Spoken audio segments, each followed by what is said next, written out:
Ready అయింది friends, veg pulao పొడి పొడిగా. ఈ రెసిపీ కావాలంటే వీడియో మొత్తం చూడండి.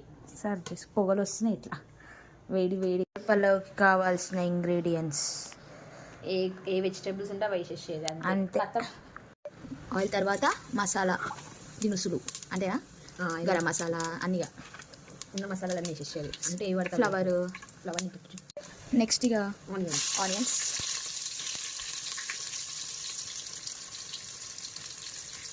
నెక్స్ట్ మిరపకాయలు, నెక్స్ట్ కొంచెం అవి వేగినాక బ్రౌనిష్ కలర్ వచ్చినాయి కదా, అప్పుడు అల్లం వెల్లుల్లి paste. Mixing mixing mixing.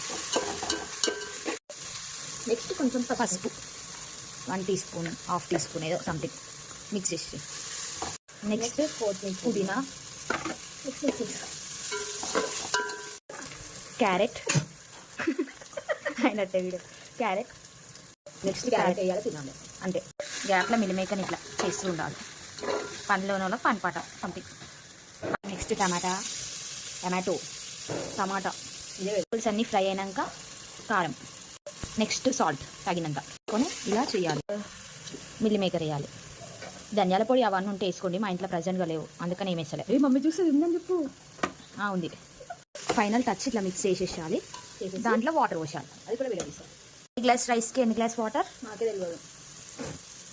1 glass. ఒక 3 గ్లాసులు పోసుకోండి, ఏమో మీ బట్టి. 1 2 3 వాటర్ పోసి ఇట్లా కలపాలి అంతే. ప్లేట్ పెట్టేసుకొని మీద అయిపోతుంది. పెట్టేసి ఇప్పుడు మసులుతుంది, వాటర్ హీట్ అయినాయి, దాంట్లో రైస్ వేసేయాలి. జాగ్రత్త, చట్నీ పడుతుంది. సరే వేసాను. Okay bye, thank you.